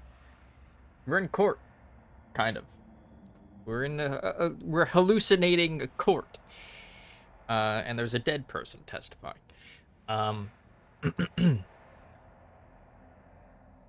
Irlet silently takes a graceful step forward. If the court so desires, my speech will run like a river and wash away your doubts. I found a shard of my home in the rogue trader's chambers. An entire craft world vanished among the stars, the only clue to its fate resting in the hands of this monkey. That was when I began to suspect that she had something to do with the misfortune that had befallen my Kruderak. Do not be deceived by her breed. There is a cunning predator lurking behind the fluttering of fragile butterfly wings. The monkey before you is a bizarre amalgamation of qualities not usually inherent in her feeble species. She has mastered the mysteries of many of the world's cultures, the secrets of the universe and ancient artifacts, the fine art of war, the intricacies of deceit. All are embodied in a single monkey, however hard it may be to believe. However, the thread that bound our paths broke the moment I realized the monkey's involvement in the disappearance of my home. To flee the rogue trader, I tracked down and eliminated her chief tracker, who has pursued our kin in this part of the galaxy for many years, and thus earned clemency before this court. So Achilles did not simply vanish. You helped him disappear. Heinrich nods curtly. I say he had only himself to blame. An agent who cannot recognize an impending threat is useless. Heinrich nods with satisfaction, noticing your reaction, or rather, the lack of it.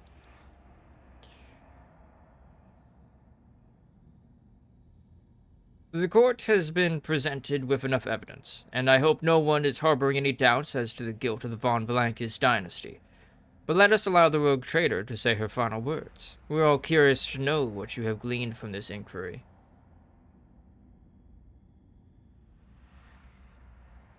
Now I see that I've been blind. Xenos have been fighting one another all this time, and I was their unwitting cat's paw.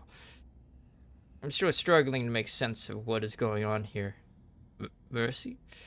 I am nothing but a puppet in this charade. Everything that has taken place at this trial is a vicious lie. Now I see that I have been blind. The Xenos have been fighting one another all this time, and I was their unwitting cat's paw.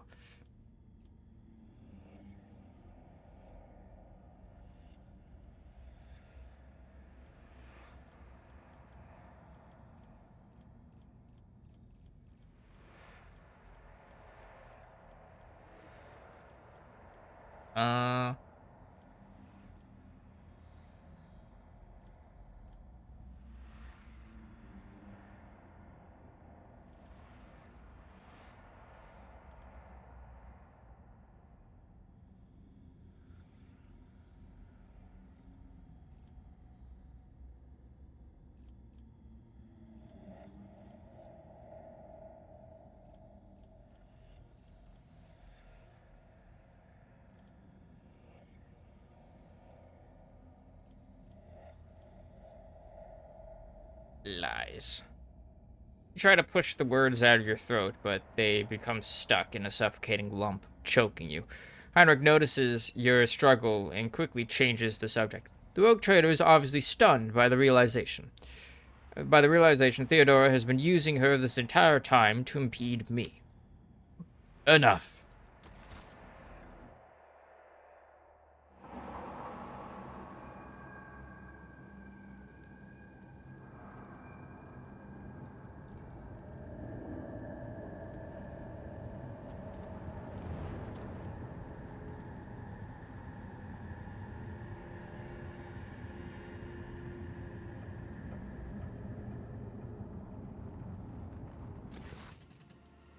After the spell is lifted, staggering pain pierces your body, darkness clouds your vision, and nausea creeps up your throat. But the wounds you manage to forget soon remind you that you are alive. Arcana Nazdrake. Merzai Ziresh, Drakon of the Cabal of the Reaving Tempest, first blade to Lady Eremiris, Eviscerator of Illyridos, Blaze of the Barkhad Kingdom, and Slayer of Carosius the Pale.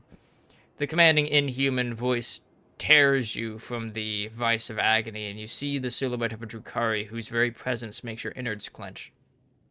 How dare you come before the council of the Archon of the Dark City with this lesser creature?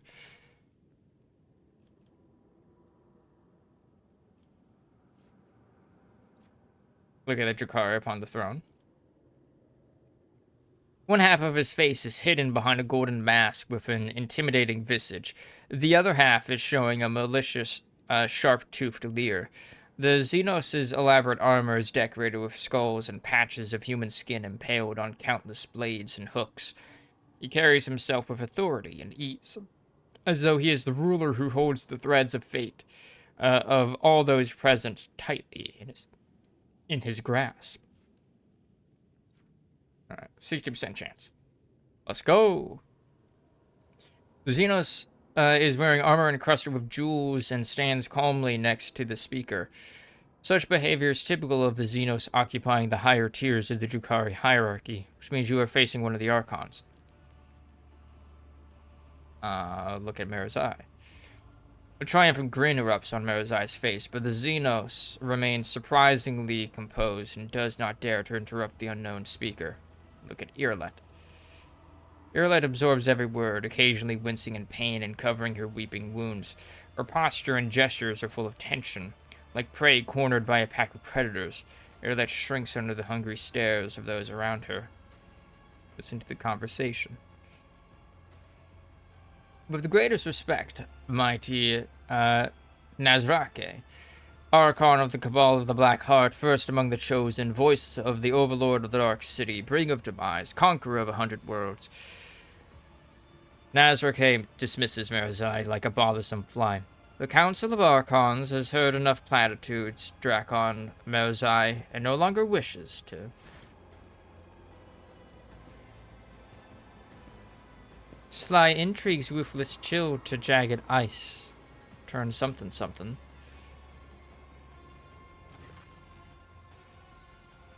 Oh, that's a Harlequin. That's a Harlequin. Time for a silly lad. Of vitriol verbose, the cut and thrust keep time with fate's own machinations grave. But whose deft footwork leads to naught but dust, while from its brutal finish none can save this play.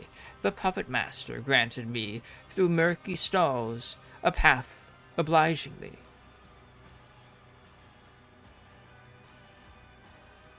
The great puppet master has Vect himself invited you to this chamber?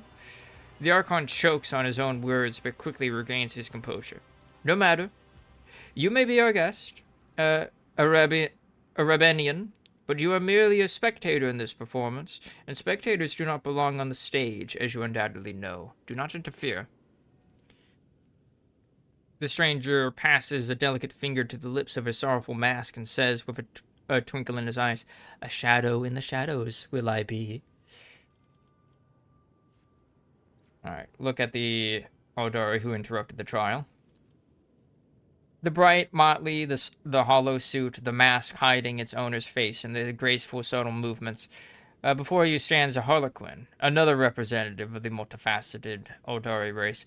The Xenos catches your eye and nods. For a moment, the play of shadows on the mask appears to twist his expression into a mischievous grin. All what you know about Vect. You have heard many gruesome tales about the atrocities of the Drukhari, but the cruelest and vilest always involved Azrael Vect, the Archon of the Cabal of the Black Heart, the supreme overlord of Cormorag, and the most dangerous of all his dark kind.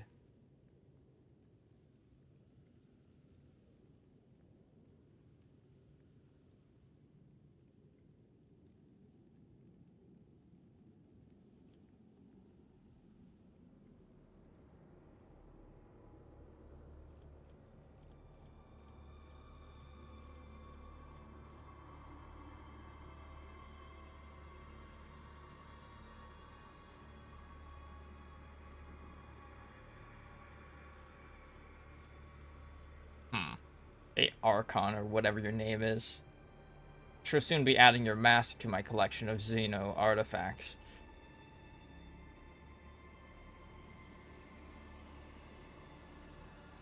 I just listen for now. Marazai Ezeresh.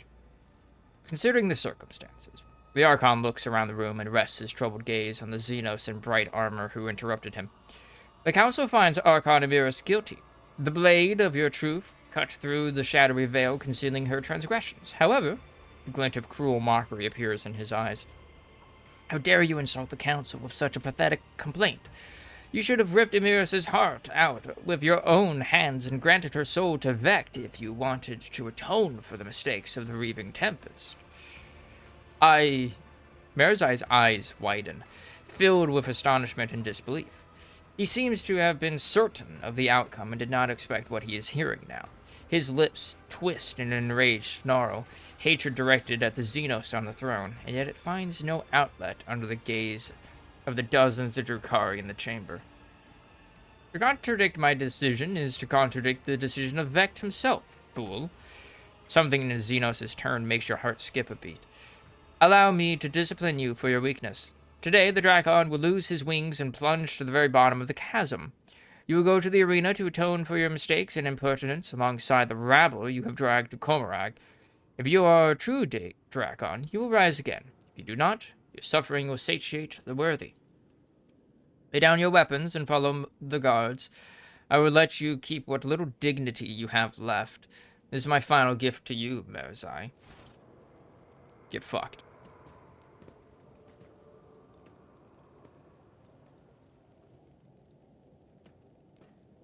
Yeah?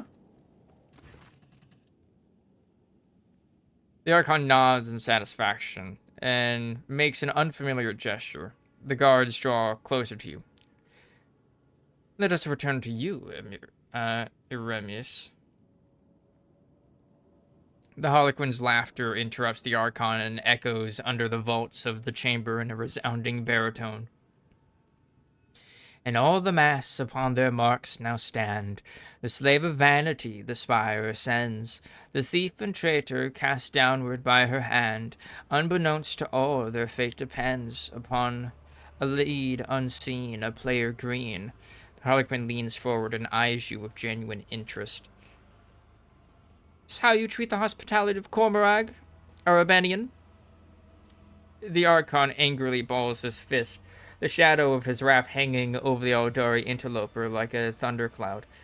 I thought your words were worth more. You insult me by interrupting the trial again. Xeno sweeps into a theatrical bow without taking his eyes off Mazarke's face. You, Archon, speak a just rebuke, in truth. Fate's melodies and snarls fantastic have entrapped me here, and when I heard them play I could not keep my lips from grinning wide. Here comes the hour for shadows to retreat, to where this curtain waits to rise. The laugh with no beginning now sends forth the call.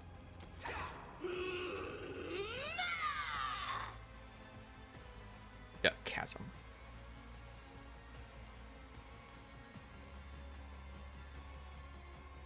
So much is happening right now.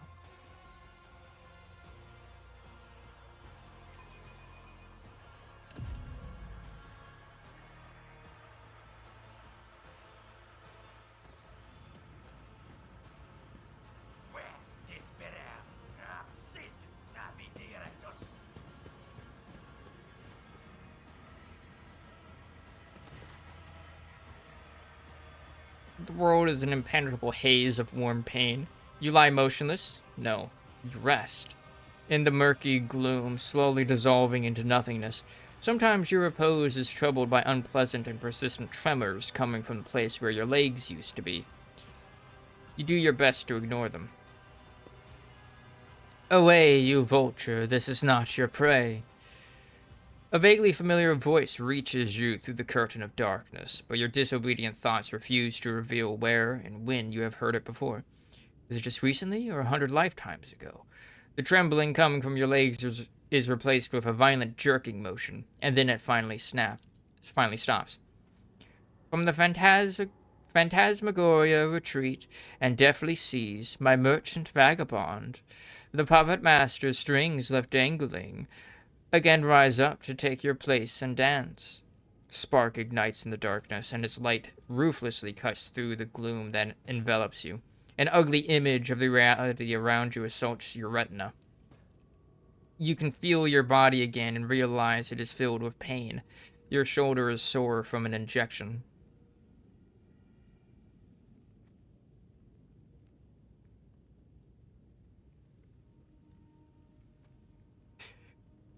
Help. Rogue trait of Medea von Valakis lies before you. Kneel and help me to rise. Ignore the vaguely familiar voice. Till I get a cup of recaf, my vital status is yet to be determined.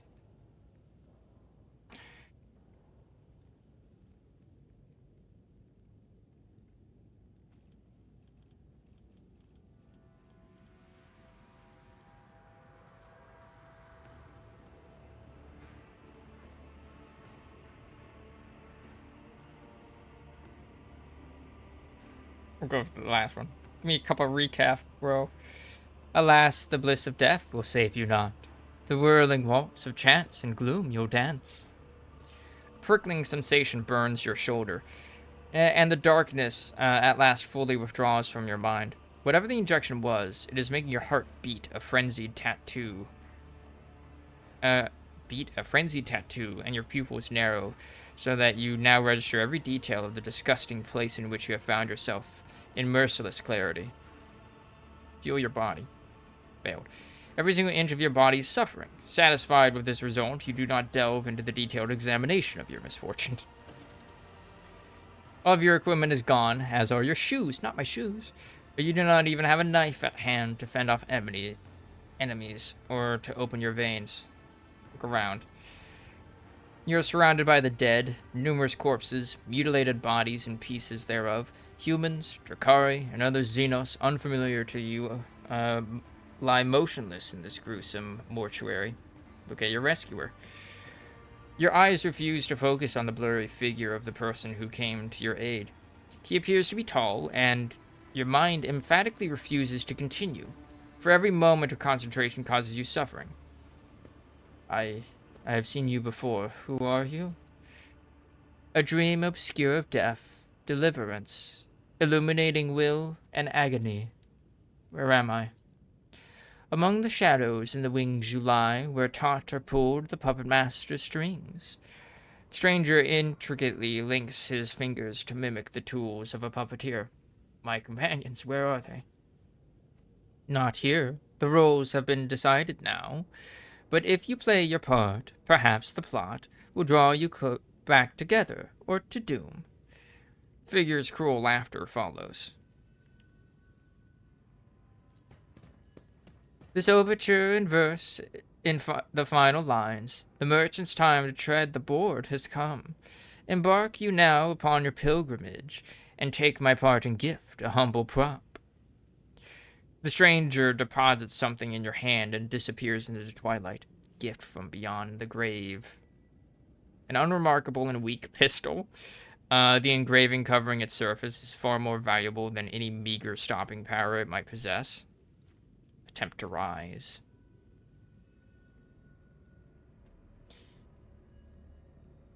You may have commanded multiple planets and millions of lives in your former life, but in this new reality, not even your own feet will obey you.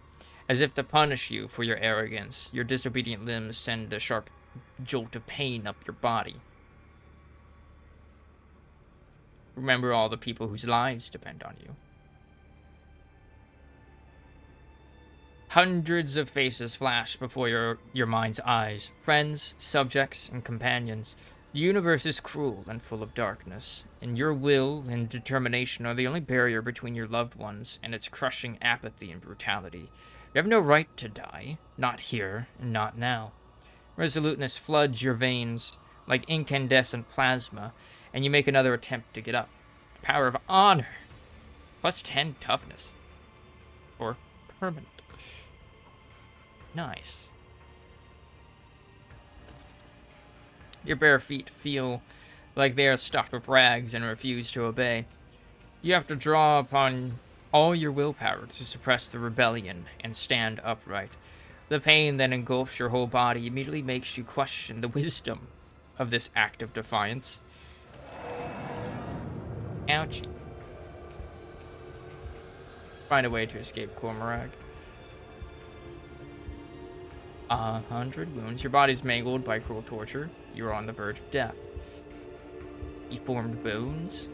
Now your bones have deformed, curved, and misaligned, making your movements clumsy and your body feel alien. Darkened eye. You can feel something crawling inside your eye. You have lost most vision in it. Hamstrung. Your tendons have been carefully cut with a thin, sharp blade in order to cripple you without completely robbing you of the ability to move. Ooh. Agony of flaying. Something has upped your skin sensitivity 100-fold. Even a slight breeze now causes you searing pain. Honor.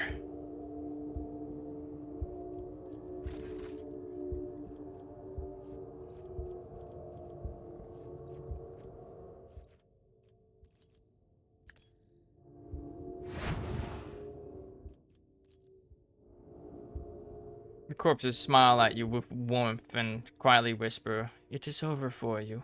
Join us." That's creepy. Beggars.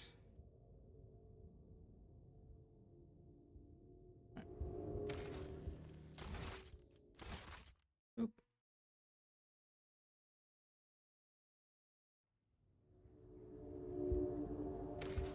Alright. We shall end it here for today.